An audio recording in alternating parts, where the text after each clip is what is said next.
Hello everyone, my name is Dr. Kruti Varshney and I'm here to discuss about trisomy and its interesting tales. Let's begin. All of us are born with 23 pairs of chromosomes, one from each of our parents. So in total, we have 46 chromosomes. The first 22 pairs are called autosomes and the last pair is called the sex chromosome, which is XX in case of a female and XY in case of a male. Now in rare instances, there may be an error during a meiosis process in embryogenesis, where the chromosome, which is supposed to divide into normal single copy in each gamete, ends up going into two copies in one gamete. When this gamete goes on to form an embryo, the embryo ends up with a whole set of an extra chromosome, which is called as trisomy. This process is called as non-disjunction, and this is the basis for trisomy. So trisomy is an abnormality in chromosome number or aneuploidy and is characterized by existence of an extra chromosome, resulting into 3 copies of the affected chromosome rather than the typical 2 copies. As you can see here, all the other pairs have 2 copies, but the 13 number has 1 extra copy, and hence it is called as trisomy 13. There are many types of trisomy: full or partial trisomy, sex or autosomal trisomy. The commonest autosomal trisomies that we encounter are trisomy 21, 18, and 13. And there can be trisomy with any other chromosome, but many of them are incompatible with life. Trisomy 21. Let's begin with one of the commonest we see in our clinics, which is called as Down syndrome.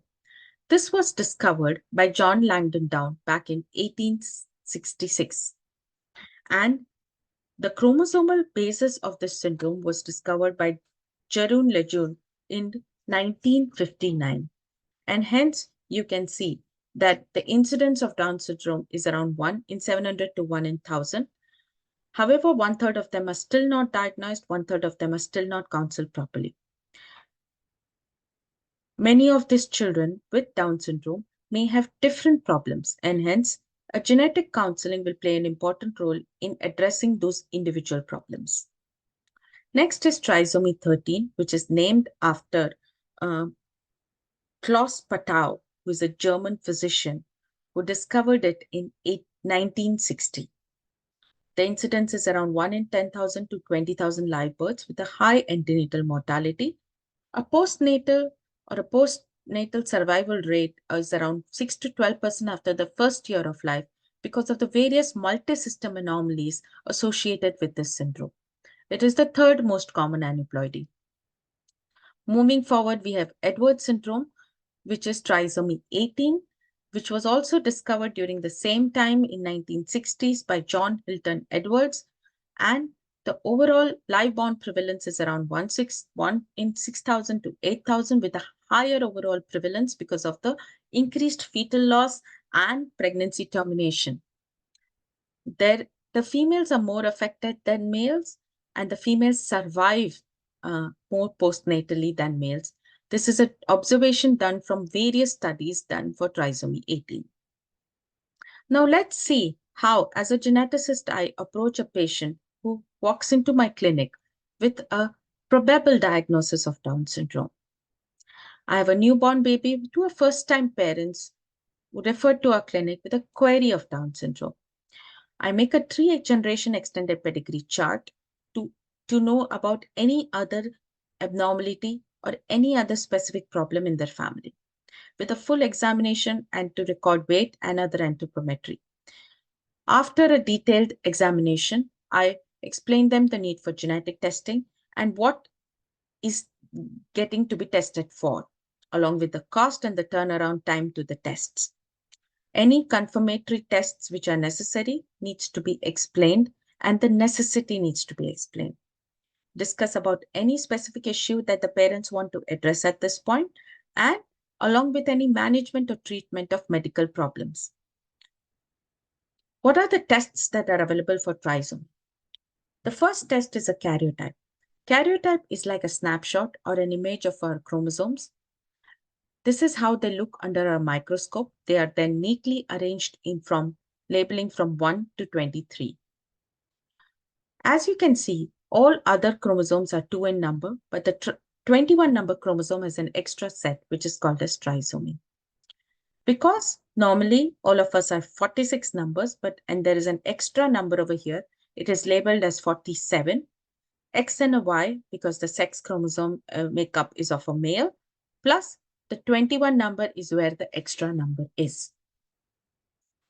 Next test is called as fluorescent in situ hybridization, or FISH in short, which is a molecular cytogenetic technique which uses DNA probe, fluorescence enhanced DNA probes to look under fluorescent microscopy so that these probes can illuminate the specific chromosomes they are designed for. Instead of the 2 normal copies of the chromosomes, there are 3 markups that are enhanced, and hence this confirms our diagnosis of trisomy. In a postnatal setting, along with physical findings and a karyotype, our primary goal is to facilitate understanding and acceptance and to explain the scientific cause. The mental status of the parents may not be great because of the unexpected diagnosis, and hence we have to encounter this with empathy and patience. Genetic counseling in a second session, when the parents come to me when the reports are ready, is I explain them all the results without using any medical jargons, preferably to both the parents in person, and also discuss about the implications of these results. Initiate any discussion on psychological or mental status and inquire about the supports they have. Do not overload them with information. Genetic counseling is a continuous process, and one needs to be neutral and non-judgmental in this. Breaking the diagnosis is always a very complex incident for any person. It needs to be done in as soon as possible, in person with both parents together. Avoid using words like, I'm sorry for the bad news, because this is nothing, this is not a place, this is not an incident where one needs to be sorry for. In their preferred language, in a private setting with accurate, up-to-date information. We also need to provide them about facts and sheets available with this specific syndrome, along with local or national support groups available. Some notable queries that the parents come to us are, is this a lethal condition? Will there be a decreased life expectancy? Will there be a decreased survival? Many of these conditions may have major comorbidities or major life-threatening anomalies. If there are none of them, if there are no life-threatening problems, only minor medical issues which can be managed and treated, then most of them won't have any problems with survival. Once we get a diagnosis of any syndrome, the blame game starts. Whose fault it was, whether it was the father's or the mother's, whether it occurred because the mother may have drank anything or the mother may have done something in the pregnancy. The answer to this is no. There is no underlying specific person to be blamed for. Trisomy is a sporadic occurrence because of the non-disjunction, and hence no one can be blamed. Nothing that a mother or a father may have done would have affected in causing this problem. Will others recognize him as mentally retarded child by his look? Most of these children with the specific trisomy may have different features than other children. Will he earn his livelihood? Will he earn to become an adult? And will he get married? Will he have his own children? Most of these trisomy, if given proper support and guidance and medical management, also earn their livelihood or end up doing things differently from others, but are also independent in their adulthood. There is a major correlation between maternal age and the risk of having a trisomy. The risk of having a trisomy increases, or in this case, specific Down syndrome increases with maternal age. The risk of having a child with Down syndrome in the 20s is around 1 in 2,000, where the risk increases to around 1 in 30 at the age of 45. This risk increases because it is believed that older eggs have a greater risk of improper chromosomal division. That doesn't mean that the age of 20 to 45 or the 20 to 35 age group is not at a risk. They are also at a risk. The other question that we encounter is, once having a child with a specific trisomy, will there be a recurrence in the next pregnancy? The recurrence risk for next pregnancy is 1% or less than 1% equal to the population risks if the maternal age is less than 40. The population risk for that specific syndrome is what is the risk for the next time recurrence also. Here I've shown that a child with a Down syndrome, how they are when they grown up is an example. They are happy and trainable. They can get employed or start their own business. One of the individual with a Down syndrome had ended up opening her own restaurant in the city of Mumbai in India. This is another individual who has also gone on to win special medals as a swimmer in games in India. Next comes is counseling when a pregnant lady or a pregnant woman gets a diagnosis or a probable diagnosis of a child with a trisomy. The first encounter happens during NT scan or the knuckle translucency scan, which is done at 12 weeks. This scan basically detects the knuckle translucency measurements, which is the measurement of the back of the nape of the neck in the child.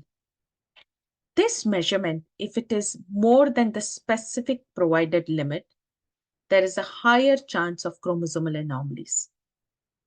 When the NT scan is abnormal, along with any other problems like the nasal bone, there is a confirmatory test which is required. And this confirmatory test can be done as an invasive test, which is the prenatal diagnosis test. So invasive test called as chorionic villus sampling, which is putting the needle through the mother's abdomen and collecting a sample from the placenta, or an amniocentesis test where it is collecting the sample of an amniotic fluid to look for confirmatory chromosomes, karyotype, or any DNA studies. But before that, there can be an invasive, non-invasive test which can be provided to the pregnant ladies. This is called as NIPT. Non-invasive prenatal test is a test to look for cell-free fetal DNA in the mother's bloodstream, and it is a screening test. It can be done anywhere from 9 to 10 weeks of gestation. The cell-free fetal DNA, which is released from the placenta, are there in the mother's bloodstream, and this can be picked up to detect for any chromosomal abnormalities in the child. The minimum required concentration for cell-free fetal DNA in mother's plasma is 4%. This much amount is required to detect for any problems. The sensitivity of detection of trisomy with this specific test is very good. Around trisomy 21, it is more than 99%, and trisomy 18 is around 91, to trisomy 13 is around 96%. And hence, the sensitivity is quite good to at least have a confirmation on our probability of having the diagnosis. However, one must understand that this is a screening test and not a diagnostic test. There are many limitations and failures to this. False positive NIPTs can happen because of the abnormal or low fetal fraction of the DNA.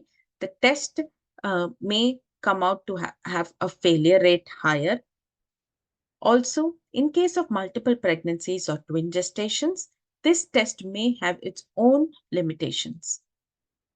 There are many ethical, social, and legal concerns in NIPT because It is a screening test. It is not a diagnostic test. Inadequate counseling when it is done without pre-test counseling to the patients. And there are increased number of screening tests which have always questioned women's reproductive autonomy.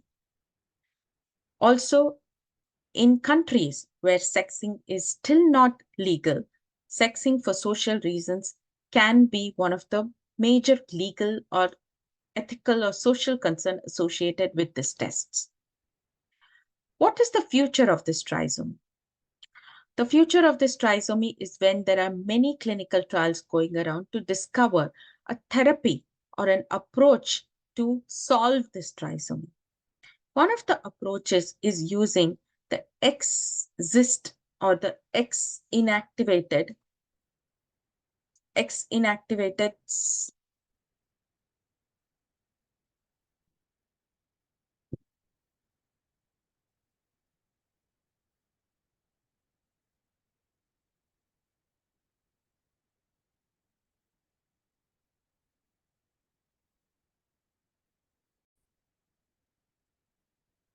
What is the future of this trisomy? There are many clinical trials going around the world to explore options and approaches to treat this trisomy. One of the approaches is the use of ZIST for silencing trisomy 21. What is ZIST? All of us as females are born with two X chromosomes. 1, 2X. Both of these X chromosomes are not active all the time. One of the X chromosome is silent and only one is active. This is called as random X inactivation. ZIST is the X inactive specific transcript, is a non-coding RNA gene that plays a crucial role in this X chromosome inactivation. Taking this as the basis, ZIST is being used to silence trisomy 21, the extra copy of the trisomy. This method is definitely promising, but has been facing many challenges, like including off-target delivery, delivery methods for delivering therapeutic agents to the target cells effectively, and ensuring safety and efficacy in clinical applications. But I'm sure that scientists around the world will be able to overcome this challenge, and there is a brighter future for trisomy. Next comes how to help them transition from childhood to adulthood. All these trisomies face many difficulties, and hence helping them plan this transition to an adulthood will be very important. From school to college to employment to work opportunities, from a medical transition to a pediatric care to an adult physician care places, to encourage independence, to explain them about puberty, adolescence, adulthood, marriage, pregnancy, fertility issues, and support them through different stages. Along with this, telling them or explaining them to stay safe from online problems. There are many myths associated with trisomy online, and hence each of these myths needs to be addressed carefully with a scientific explanation to it. It's not a one-day process, it's a lifelong process, and hence our support and education will be very important to them. In continuation with that, there are many support groups around the world which plays an important role in doing all these things, right from National Down Syndrome Society to Trisomy 18 Foundation to Support Organization for Trisomy and to Hope for Trisomy. All these are a goldmine of information and experiences of different parents who may have gone through this process and can help new parents overcome the tough times. In summary, these are the most common conditions encountered in the genetics clinic, and the life expectancy and quality of life has significantly improved with the continued lifelong support and regular follow-up that is provided to them by a good multidisciplinary team, along with effective genetic counseling, which plays a key role in communicating the diagnosis to helping them manage through the process, explaining them about different perspectives, and giving them regular updates about any therapy which is available. With this, I thank you all, and we at Indo-US Rare are committed in caring for these rare disorders along with the trisomy.